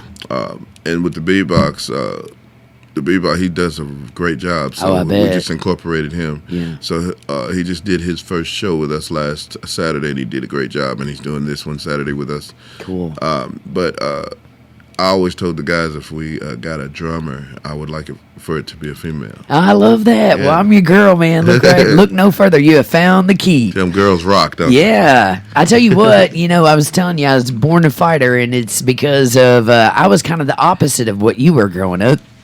I didn't have a lack of confidence. I had more confidence than I needed because I wanted to play drums. And my professor, the guy, he didn't know I'd been playing since I was 3. And I was getting ready to go into school band. And I wanted to play percussion. All these guys were on percussion. And he's like, no, I need you to play clarinet. And I was like, no, but I want to play drums. And he's like, well, his response was at the time, which he shouldn't have said, was, well, girls really don't play drums. Oh. And then I thought, well, I'm going to prove him wrong. That's Something about that moment, and now I thank him for that moment. That's right. But then I hated him for that Motivation. moment. It was, I locked myself in a drum room, and I'd practice 6 hours a day, and I was like, I'm going to prove him wrong. And one day, like, I think it was about 8th grade, I was sitting in the band room behind the drum set playing by myself, and he walked in, and he was like, he gave me that double look, like, what in the world? And that moment on, he moved me over to percussion. That's right. And then I played drum set and was in charge of the pit most of the time past that. So that lit a fire in me, for some reason. But I've always been told that I was never going to be a drummer. Girls couldn't make drummers, all this other stuff. Meanwhile, I'm watching Sheila E. Kill It with Prince. But see, I could see like a documentary, a movie Yeah. about your life. Yeah. Well, it ain't been no joyride, that's for sure. It's Right. just now getting real good. Yeah. I tell you what, I had a past 2 years, maybe into 3, a really tough. But I feel like, even today, I feel like with this full moon, the Friday the 13th, we got an eclipse coming, I feel like things are changing. I feel the energy changing. Yes, Yeah. yes. I went through a lot of death. I lost 2 of my best musicians that I'd played with for years. Yeah. Sue Riley being one of them. She's a bass player. She was my bass player for 12 years. And if you're a drummer and you've got that bass player that's been yours for a while, Yes. man, when they go, it's so hard. Some people are irreplaceable musically, I feel like. So I kind of lost her, lost a band. And then my Bev, who I'd done, we did 30-something tracks together. We were writing magic. Yeah. And I lost her in the process of recording to cancer. So, Yes. man, I hate those 2 cancer. deaths back to back musically crushed my soul, So I went down on a depression, fell off the wagon, right? The sobriety wagon. And finally come to light and was like, I got to find something that makes me happy. And music was the thing, music is always the thing. So that's, Absolutely. when I say I wouldn't be here without music, I'm serious. That's true. I wouldn't be here. I lost 2 moms this year. So So sorry. I lost my mom back in March, and then lost my mother-in-law just about 4 weeks ago. Wow, I'm so sorry. And so, you go through a lot of pain, but then there's also healing. There's a healing process, but I don't think you ever get over losing your mother, because you get one mom, Yeah. and that's one of the worst things that I've ever had to feel, Yeah. because it's like a part of you is just gone forever. Mm-hmm. And there's nothing you can do about it. There's nothing you can do about the pain, and all you can do is remember and then try to get where she is. Yeah. I believe that sincerely and wholeheartedly that my mom and my wife's mom are both in heaven and they're enjoying themselves. Yeah. And I want to go there someday and see them again. Right. So, You know how I feel like when, and I see Bev and Sue around me all the time. Yes. I feel like their spirit is still here. They're angels Yes. to me. And they're going to guide me from the other side. yes. And they show me signs almost daily. By the way, I was going to tell you about losing your mom. Sorry to hear about that. Oh, yeah. I feel lately like I might be the producer of the spirits, Yes. and the reason why is I was left with all these tracks to produce of Bev's who had passed away. So sitting in a room producing your friend who's passed is really hard. Yes. On some of those tracks, I'd put Sue on these tracks. So I've got 2 people now. And then, I just had an ex who had her mother, had lost her mother, and she had given me her mother's last soundbite. So I took it and I put it in their favorite song. I took their favorite song and then I put the little soundbite kind of all the way through it, here and there, sprinkled it in, so she would have a present. If nothing else, she could listen to her mom in their favorite song together. Yes. So, and then I have a friend, who also just lost his dad, and he's got his last cassette tape. And everybody's coming to me lately within the past 6 months, going, "Hey, I have this of my deceased parent or my deceased friend. Can you do something with it?" And I'm just like, you can't say no, because it's the right thing to do. I feel like if it's the only thing I can do to give them, a soundbite with their parents in it so they can listen to it over and over again, then, that's what I'm here to do. That's the right thing to do. So, do you have any soundbites of your mom? I I think I have some. My sister does, and then I have something in my phone message. Yeah. I think I might have something here now. Well, I'm going to encourage you to take that and do something creatively with it, musically. Yeah. You know, you can put it in one of your favorite songs with her, or maybe sing a new song and throw it in as a soundbite somewhere. It's kind of a good idea. And then you've always got her encased in music, you know? Yeah. It's kind of an awesome thing. Sorry to get on a depressing note. Oh, yeah. Well, let's do one more thing. I want to do one more bean. okay. We'll lighten the spirit up a little bit. Yes. So he brought in a bean boozled, which is the game where you hit Do the you want little... me to go first Yeah, this time? you go first, yeah. It's going to be gross. Okay. All right, what'd you get? It landed in the... Oh, God. Oh, God, what? So this is either going to be strawberry banana smoothie Okay. or dead fish. Ooh, a dead I'm kind of fish? scared to eat this Who one. names this stuff? Oh. I like that it takes a minute. Oh, your face. That must have been a bad one. Oh, it's dead fish. Does it really taste like dead fish? Oh! Wait, couldn't that be like tilapia cooked, though? I love it. I hope since you got the nasty, my statistics will be a lot better than yours. All right, we're playing Bean Boozled. Dare to compare. Boom. Let's see what I land on. All right, purple. Same thing. Strawberry banana smoothie or dead fish. You want me to do another one, or you want me to eat it? Well, Here, which one? The purples? no, right there. What, the orange? That one you got in. Oh, I see. Okay. I can tell. All right. Let me see. It's dead fish. Ain't no strawberry smoothie. Ooh. What do they put in that? Probably some dead fish. Oh. Wow. Man, what a game. Who come up with that game? I don't know, but I think I'm going to incorporate that into... There's going to be a segment on the show from now on with every guest. I'm bringing in Bean Boozled, and we're playing a game on it. the Linkin Bridge game. Gosh. I mean, you can't die from that or nothing, can you? It's gross, right? Yeah, it is gross. Oh, man. So you got to see why I made that face. Oh, My face yeah. hurts. My face still hurts right now. It's still in my mouth right now, the taste. Yeah. What a great idea, though. I think I'm going to steal that. I'll give you credit for it always. I'll even have you maybe sing a ooh or something like that to go in the background when people like get a dun dun dun or a yay, you got a good one kind of thing. Yeah. So let's spin one more of your tracks here, or one more of your track. Came up from nothing. Yeah, that's what I was going to do next. So let's do Came Up From Nothing. No fear with the blood, sweat, and tears. It's clear, put in the work to be. Came up from nothing. No fear with the blood, sweat, and tears. Came up from nothing. It's clear, put in the work to be. This didn't happen overnight, bro. They don't know that sacrifice.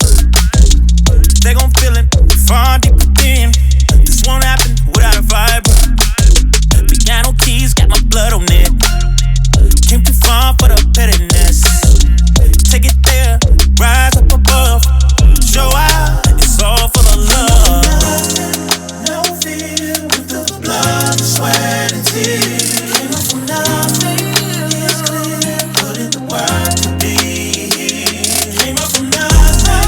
No fear with the blood, sweat, and tears. Came up from nothing. It's clear, put in the work to be. Came up from nothing. I had to call it quiz, bro. Walked away from a lifelong dream. What a waste of God-given talent. God had plans for me. Went on AGT, bro. Got Simon Caleb on his feet, bro. Got love from all around the world. Linkin Bridge, you can't stop. Came up from nothing. No fear with the blood, sweat, and tears. Came up from nothing. It's clear, put in the work to be.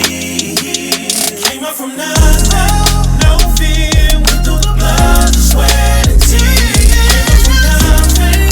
It's clear, put in the work to be. Came up from nothing. I came too far to come up short. Went from knocking them far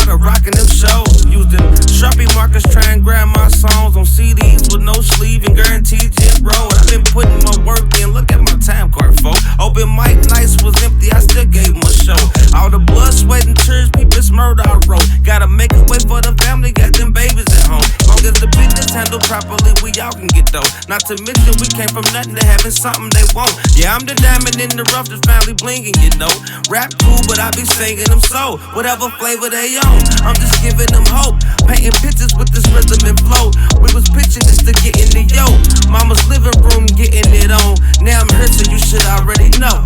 You should already know. Nothing, no fear. Went through the blood, the sweat and tears. Came up from nothing. It's clear. Put in the work to be here. Came up from nothing, no fear. Went through the blood, the sweat and tears. Came up from nothing. It's clear. Put in the work to be here. Came up from nothing, no fear. Went through the blood, the sweat and tears. Came up from nothing. It's clear. Put in the work to be here. Came up from nothing. It's Came Up From Nothing. You're locked on to LRS102.com. I'm Jen Yates here with Montre Davis. How you doing, man? I'm doing pretty good. That was Came Up From Nothing with Linkin featuring Mugga Malone. I love the rap part in that. I'm a big hip-hop fan. I really am. I don't know if I told you this, but I worked at B96.5 for a long time under Mark Gunn, and I was fortunate enough. They shipped me off. Mark Gunn. Yeah, I love Mark Gunn. He's also another drummer, you know, and we bonded over that. Oh, yeah, he does. He plays drums very well. Yeah, he's a big supporter of Static Major. Oh, yeah. Well, and also he sent me out to Baltimore to study under Russ Parr. So I ran the Russ Parr morning show for a long time. Wow. And I got to meet Russ Parr. Biz Marquis was there when I was there. Man. I got to meet Alfreda, you know, and I got to study how they did all their radio production and all kinds of really cool stuff. So that was a really cool moment in my life to get an opportunity like that, especially when you're working in radio. Because Russ Parr is, you know, he's a great morning dude. Yes. You know, he's the main dude on B96.5. I'm assuming he's still there. Yeah. But anyway, I love your music. It's so good. Thank you. Yeah, and I could totally see it. We're gonna say when it goes platinum. And y'all get to go do that. You'll need a band then, I think. You'll need a female drummer by then. Absolutely. I'm throwing myself on the bandwagon. By the way, I want to remind everybody, did you know today is Frank Sinatra's birthday? I did not know that. Yeah, and guess what? Dionne Warwick's birthday. Hey. Dickie Betts from the Allman Brothers. Let's see who else here. Sheila E., of course. And Danny Boy from House of Pain. Remember them? Yeah. Jump around. Yeah. Jump up and get down. Yeah. Happy birthday, y'all. Yeah, it's their birthday. And since we've been talking a lot about Kemet Cantwell, because I know she had a lot to do with your start, I used to work with her. I had the honor of playing with her not too long ago, this year, actually, back in, I think it was July. But also, me and Kemet will be doing a gig together on December 22nd at Headliners with Ray Rizzo. Hey. And all proceeds are going to be donated to the Coalition for the Homeless here. Okay. We both do a lot of charity work for the homeless. In fact, December 22nd, that's my daughter's birthday. is it? Yeah. Happy birthday. She's a solstice baby. Happy birthday, Maya. Yeah. But there's an all-star lineup of musicians that are playing that. The Wolf Brothers, you know, they just celebrated 50 years together as a band here in town. And they are amazing. If you haven't seen them, they go into schools and educate kids, and they play music. They do the history of music for kids all over the state. So they're going to be playing that, as well as Jimmy Brown's going to be on bass. We're going to have 2 drum sets set up, me and Ray, and also Jeff McAllister. Jeff McAllister's going to be there. I'm trying to remember what his band's, Rumors. They've been around for a long time, too. So there's going to be all kinds of musicians from past, present, future, and we're going to have our band is called the Abominable Snow Band. Yeah, and Elfish, I think they're calling him. Elfish So Presley's going to be there. A Christmas concert. It's a Christmas concert with all Christmas music. Yeah. Oh, wow. Yeah, and also if you want to, you can check both of us out. Lincoln Bridge, we'll remind everybody, they are playing at the Brown Theater. That's 315 West Broadway this Saturday, 6:30 p.m. Angels in Disguise present Lincoln Bridge. Yeah. Check that out. And if you're on the other side of town, you can check me out playing Christmas songs. Yes. Yeah, with my Kentucky Beatniks duo at Joe's Older Than Dirt. And what time does that start? At 7 to 10. So yeah, we're 7 to 10. We're playing all Christmas music. Okay. Evidently, there's a big game that day. I don't know what game, but it's either basketball or football, one of the two. And I want Louisville to play Kentucky. me too. Who are you rooting for? Oh man, you gonna put me on the spot? You gonna be bad? Now listen, I carry my Louisville stuff everywhere I go. All right, but I grew up a UK fan. That's right. But I moved to Louisville, so I got to support my team. You know what I'm saying? That's right. So I love to give my family a little healthy competition. Yes. You know, when they play together. Now, I usually root for Louisville, but they always gripe at me, and they're like, really, you're a UK fan. I'm kind of one of those, like, I'm flexible. I want anybody in the state of Kentucky to win. May the best team win. I have a cousin named Shannon who married Jeff. Jeffrey is a diehard Kentucky fan. Oh, yeah. And so I remember Shannon when we were kids. She would draw the cardinal and everything. Oh, yeah. So when she grew up and married Jeffrey, she was like, no, I'm a UK fan. I said, Shannon, I remember you used to draw the cardinal. You're lying. Right. And I said, Jeff has brainwashed you. But now Jeff is a UK and U of L fan because his daughter got a scholarship to U of L. Oh. Dun, dun, dun, dun. So that's good. Yeah. So Well, I Jeffrey, I love hope both you hear schools. this. I hope you hear I've this. had family going into both colleges, and I've done a lot of work with the U of L School of Music and stuff like that. So, you know, I mean, I love them both, but at the same time, I'm in Louisville, so I want to support my team, you know. And by the way, I know their basketball team didn't look so good the other night. That game a couple nights ago was, it was hard to watch. But I think they're going to do real good this year. Yeah. I really do, and I think both football teams will do good too. Oh yeah, I think U of L's number 1 in the nation now. Yeah. In basketball. Well, we were. Now I don't know because we suffered that loss 2 nights ago. That was So really. we did lose. We lost to, I I didn't think it was see that. Texas Tech. Dang, I didn't see that. Oh, yeah, they dominated the entire game. I mean, and they're not even ranked, and we were number 1. Louisville did not got look killed. like a U of L number 1 in the country team. They shut them down. They shut Now us I'm down. hurt. You just hurt me. You just cut me. Well, I tell you what, I went to watch it because I don't even own a TV. Everything I do is audio based, and I went to watch that game. In the last 2 minutes, I was like, you know what? I can't watch any more of this. It was one of those. You know, you're just What like, was I doing during that game? I don't missed know. that. I don't know. I think it was Tuesday night. If I'm not mistaken. I was probably at rehearsal. Yeah, probably. Yeah. So y'all rehearse every week? We rehearse. We try to rehearse every night that we can. Okay. You know, unless somebody's sick, and then sometimes we still do rehearse if someone's sick. And that person just might stay home that night, or we try to take off maybe after we've done a concert, get rested up for a couple days, because you can't run, wear your voice out. You gotta let it rest sometimes. I bet. It's just like lifting weights. You gotta let it rest for your muscle to grow. Yeah. I could see that. Yeah. Also, I was going to ask you, I've seen your social media lately. You all have been all over the place. Yes. What was the HAS thing you were doing? We did the HAS. Is it WHAS, I think? It were you was on LKY. TV? LKY, WLKY. We did the Wednesday's Child Adopt-a-thon. Okay. And then... and then you sang for Brashear, didn't you? Yes. We sang at the inauguration for the new governor. And then we gave them a private concert in their office. It was That's really what cool. I saw. Yeah, I was like, how cool of a gig is that? Oh man, Yeah. it was amazing. And the Brashears, they're beautiful people. Yeah. I love them. I love his dad and his mom. And now gotten a chance to meet him and his wife, and they're really lovely people. That's super cool. Like I said, I told Kirby Adams that the Brashears, you can tell that they love people, and that they love God. They're genuine. Yeah. It's you run into some people and they're phony. Yeah. They genuinely love people. You can That's tell. what my new solo song "Plastic" is about. Yes. It's about seeing people who for what they really are. Yes. There's a lot of plastic out there. Yes. Yeah. Yes. Yeah, in fact, I was going to do a video for that one. You'll love this. Me and a blow-up doll. Oh, Because, God. well, I wanted to insinuate that people, and I love comedy. I always have. So I'm taking a comedy turn on this thing. Okay.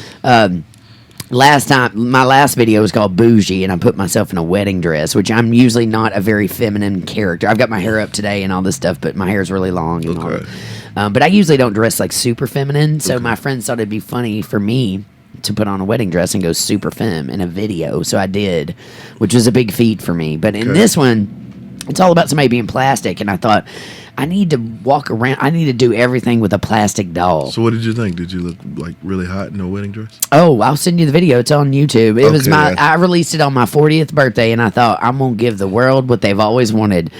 The straight, femme, married Jen Yates. Okay. Which is everything I'm not. You know what I mean? Let's see. All right. Well, I'll send it to you. It's a diss track, but it's me. The video is hilarious. I can't wait to see that. That was one of my first releases. But in plastic, I was like, I need to have a blow-up doll. I'm gonna drive with it. I'm gonna go, dancing with it. Just do funny stuff, and everything I'm doing is just me and this plastic doll, because the whole song is talking about somebody who's plastic. I gotta see that. Yeah. So I thought it'd be kind of funny to do a funny take on it. See that. Yeah. So, and I've got all kinds of crazy video ideas. I love to put out songs I can do wacky stuff too, or things that make people mouths drop, kind of, So do we have time for another song? Yeah, let's do another song as we wrap it up. I wanted to make sure that we played something with, we got Marty Friedman, who was he was a lead guitarist for the band Megadeth. For 9 years. Yes, they told me about this one. And so, give me the name of it real quick. Well, he's got like 4 of them on here. So let me see which one. So we've got. So you're telling me that Linkin Bridge did a track with the guy from Megadeth? Yeah. How about Free? All right, we'll do Free. It's just hard for me to imagine. You know what I mean? Yes. Your group and everything I've heard. So let me tell you, you bring in Megadeth. When we did the national anthem at the Oaks this year, he started tweeting about us, and he tweeted about our version of My Old Kentucky Home. He said it made him weep. Oh, it was beautiful. And he lives in Japan, and he was tweeting about us, and I was like, when I saw like the 3rd tweet, I thought, let me reach out to this guy, and I messaged him and basically told him that it was an honor, to be talking to him, and he said he loved our music, and I asked him, would he do some music with us? He said, absolutely, I love you guys. And I sent him some demos of stuff, and then he sent it back with him playing on it. So, wow. And my sister, Deanna, is a very big heavy metal fan. Really? Yes. And I love that. When we were kids, I was like, what are you listening to? And then she'd be like, just shut up and don't touch my radio. And, do you remember where you were when Cult of Personality came out? Because that's the first time I was like, wow. And, of course, I loved Slayer. I was always a rocker. Motley Crue, all that stuff. I think... how old was I? I don't know, but it was the 90s, I think, if I'm not mistaken. Early 90s, maybe. I don't know. There's a connection to Louisville with them. That's why I was asking. A guy named Alex Bronson that I used to play. He used to be a music teacher. He's a bass guy. Okay. He's one of the bass techs for Wimbash. Doug Wimbash, I think is how you say his name. Cult of Personality. Anyway, they're still rocking out, man, and they're one of my faves. But growing up, man, I was always a rocker, so I loved all that heavy stuff too. There's something I can't listen to it all the time because I don't want to be like crazy angry or any of that, and I can't take a lot of the screamy lyrics. But if it's got some melody lines, melodic stuff going on, then I'll really dig it. But I really do like heavier music, always have. All right, let's listen to this one. So this is Free, and this is Linkin Bridge. Featuring Marty Friedman. Featuring Marty Friedman. You're locked on to LRS102.com.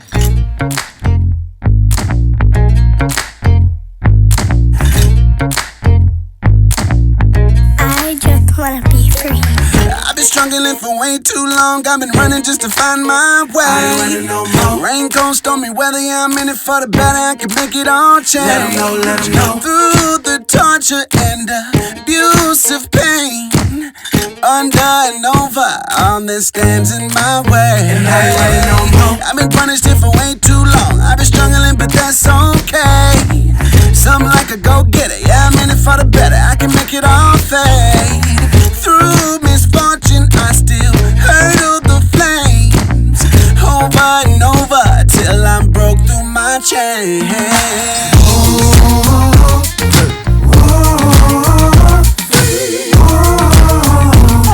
I wanna be free.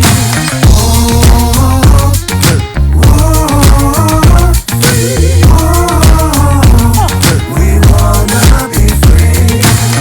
Been a long time coming, I've been hoping and praying that a change would come. I was headed to the top of the mountain and the devil came and tripped me up. What a dirty trick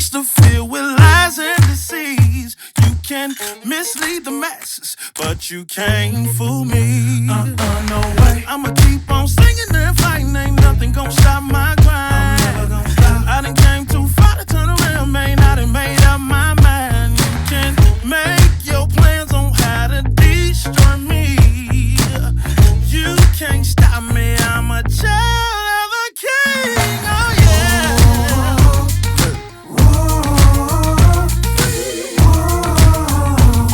I wanna be free.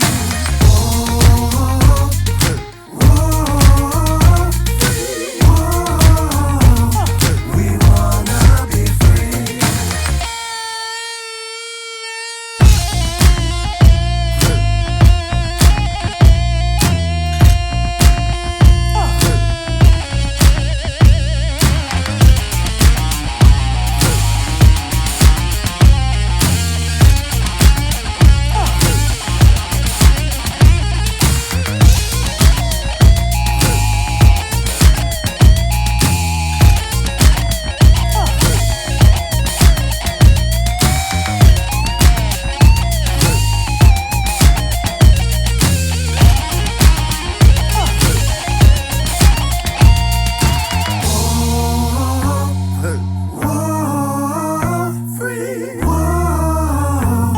I wanna be free.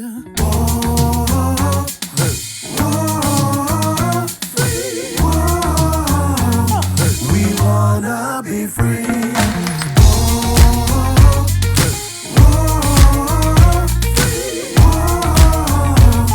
I wanna be free.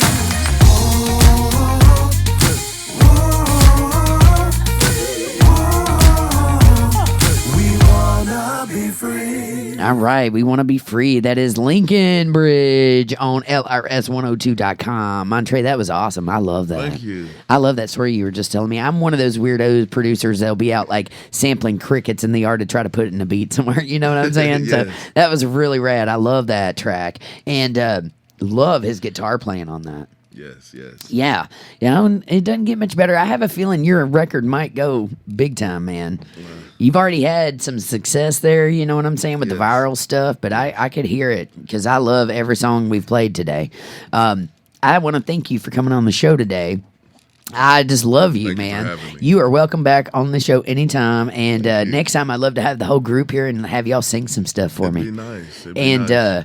let's make it happen. I'm going to drum with you We'll one make day. that happen.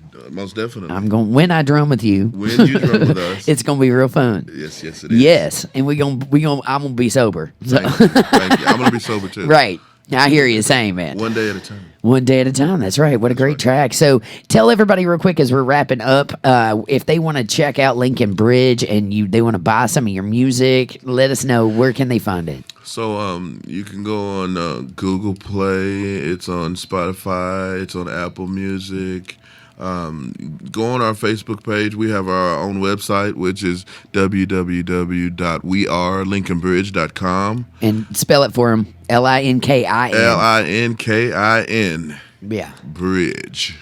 BRIDGE. Yeah. Because I was So- looking for you, and then I was like, oh, it's a weird spelling. That's why I right. couldn't. Yeah. So, That's right. yeah.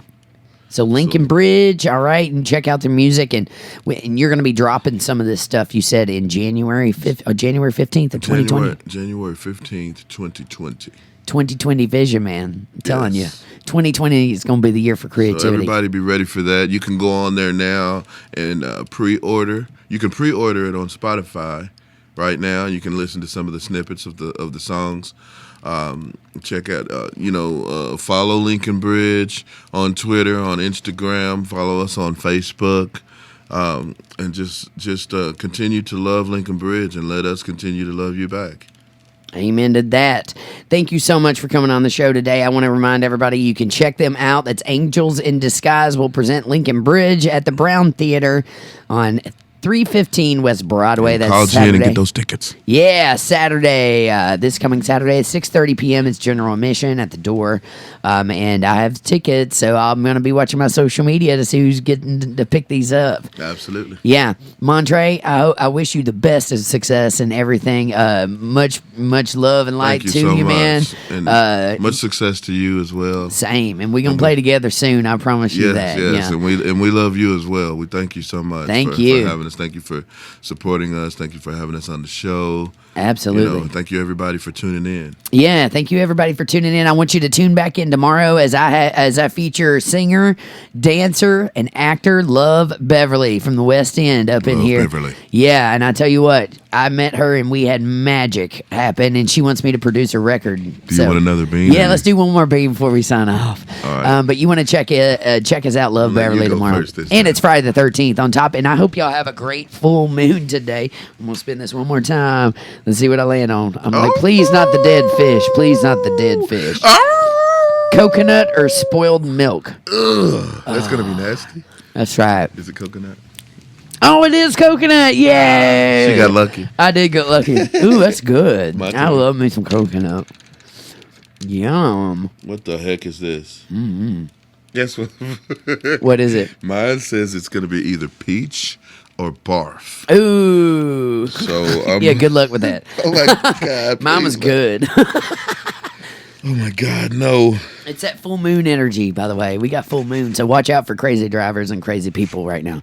And werewolves. Oh my God! Try it. Do it. Let's see what you got. Oh! Yeah. Well, on that note, we're going to call it a day. Thank you all for tuning in. Tune back in tomorrow as I've got Love Beverly. I'm Jen Yates signing off. As always, y'all, keep it groovy.